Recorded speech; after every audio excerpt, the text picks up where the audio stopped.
Mid break analysis with Inzamamul Haq, world cup 2011 Inzamam-ul हक के साथ वैल्यू टीवी पे आप देख रहे हैं। स्टूडियोज में हमारे साथ ऑडियंस भी मौजूद है और मैं चाहूंगा कि इस मौके पर अगर ऑडियंस में किसी के पास कोई सवाल हो आज के मैच के हवाले से, कौन करेगा?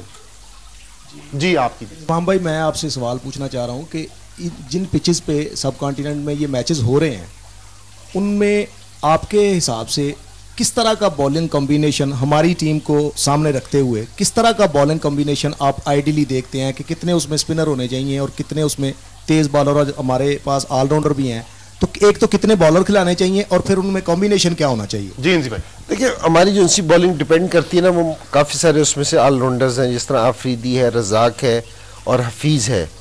तो ये तीन बॉलर हैं, इनको कप्तान कोशिश करता है कि जी ये 20 ओवर शेयर करें, ठीक। और जो तीन बॉलर्स हैं ये कप्तान की होती है कि जी तीन रेगुलर बॉलर्स के साथ खेलता है वो, ठीक है ना। हमारे पास मैं ये समझता हूँ कि जी उन तीन में से दो ऐसे बॉलर होने चाहिए जो विकेट टेकिंग बॉलर्स हों। जिस तरह शोएब अख्तर पे चांस लिया, मैं कह रहा हूँ ठीक लिया है, ठीक है। और अब्दुल रहमान खेल रहा है, शाहिद आफरीदी है, ये विकेट टेकिंग बॉलर्स हैं। उमर गुल है विकेट टेकिंग बॉलर्स। तो मेरे ख्याल में जो पाकिस्तान को बिल्कुल जो आज की साइड है, जो बॉलिंग कम्बिनेशन है जिस हिसाब से होना चाहिए था, वो बिल्कुल ठीक है। क्योंकि जी आपके पास तीन बॉलर्स हैं, तीन फास्ट बॉलर्स हैं और तीन स्पिनर हैं। तो कप्तान के पास ऑप्शन भी है कि किसी दिन एक बॉलर, हमेशा वनडे में ये है कि जी एक बॉलर या ऑलराउंडर की शक्ल में एक्स्ट्रा ज़रूर होना चाहिए। मोस्टली वनडे में ये देखें कि जो उनसे पांच आपकी जो उनसे बॉलर्स होते हैं जिन पे आप रिलाई कर रहे हैं, किसी एक का ऑफ कलर जरूर होता है, ऑफ कलर जरूर होता है उस, बिल्कुल सही, ठीक है ना। तो उसकी हेल्प के लिए या चेंजिंग के लिए तो ये होना चाहिए। तो कॉम्बिनेशन जो आज की टीम में खेल रहे हैं तो ये बिल्कुल ठीक है। इंज भाई, इससे पहले कि हम पाकिस्तान की बॉलिंग की थोड़ी सी बात करें, हम बैटिंग का ये जो स्कोर कार्ड है पाकिस्तान का वो देखते हैं और अपने नाज़रीन को भी दिखाते हैं। ख़वातीन हज़रात, आपकी टेलीविजन स्क्रीन पर बैटिंग स्कोर कार्ड आ रहा है। जैसे कि मैंने आपको बताया, मोहम्मद हफीज और अहमद शहजाद ने ओपन किया, दोनों स्कोर नहीं कर सके। 9 रन किए 20 बॉलों का सामना करके, हफीज ने एक चौका मारा उन्होंने और 1 रन बनाया 18 गेंदों का सामना करके अहमद शहजाद ने।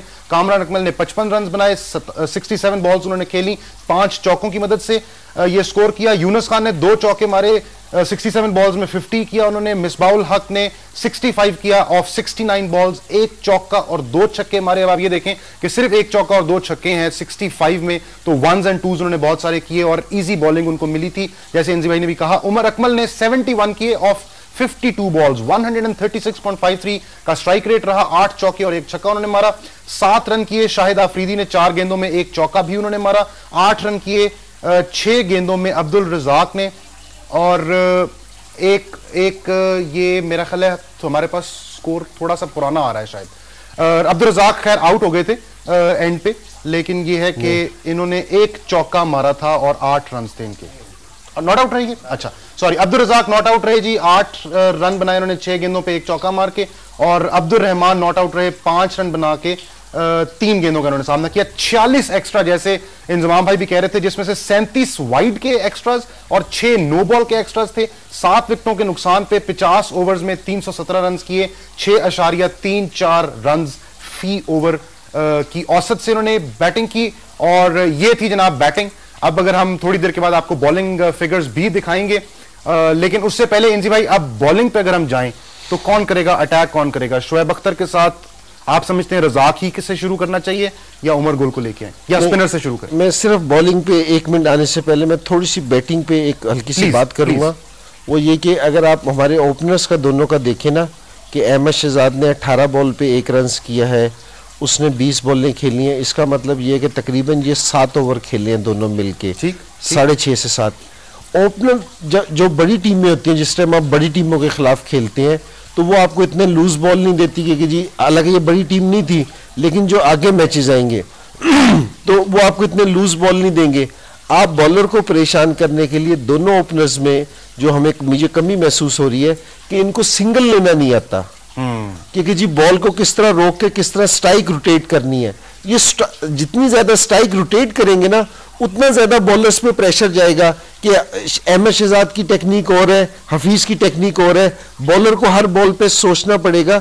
इन दोनों बैट्समैन की ना थोड़ी सी अंडरस्टैंडिंग होनी चाहिए कि बॉल रोक के। मैंने डेस्मंड हेन्स को और ग्रेनिश को देखा था, तो हालांकि वो बहुत बड़े प्लेयर्स से अटैक करते थे, लेकिन बास टाइम बॉलर अच्छी बॉलिंग कर रहा होता है तो आपको सिंगल लेके बॉलर को परेशान करते हैं। और जिस टाइम ओवर गुजर भी जाएंगे 18 बॉलों पे 1 रन करना, इसका मतलब है कि आप बिल्कुल ब्लॉक कर गए थे, बॉलर ने आपके ऊपर डोमिनेट करना ही था एक टाइम पे, फिर आपने बड़ी हिट मार के करना था।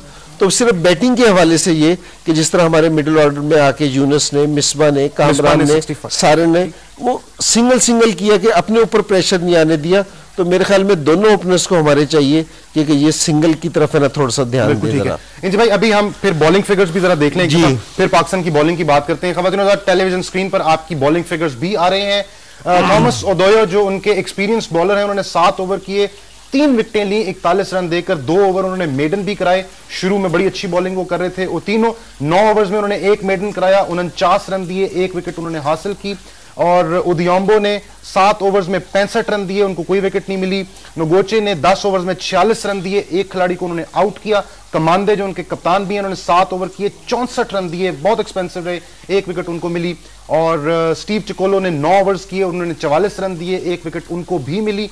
और 1 ओवर में 5 रन दिए कॉलिन ओबोया ने।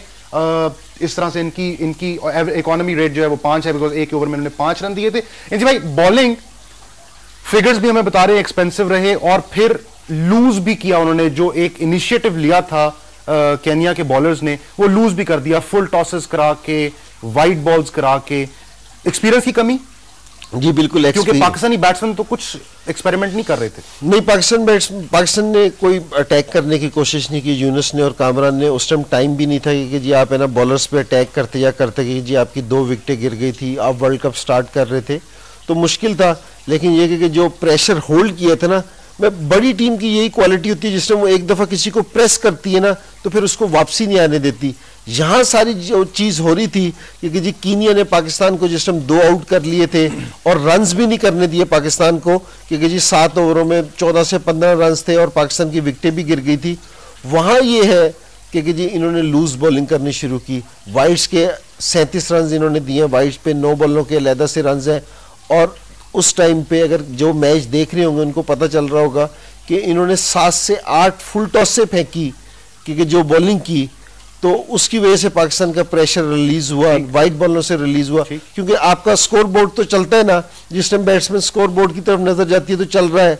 तो मैंने कहा कि ये छोटी छोटी सी चीजें हैं, लेकिन ये मैच पे जो सा इनका रिजल्ट होता है ये मैच हारने की तरफ चला जाता है। क्योंकि बैट्समैन को अगर 4 बॉल ने रोकने के बाद अगर 1 रन मिल जाए या 4 रन मिल जाए तो उसका सारा प्रेशर ऑफ हो जाता है।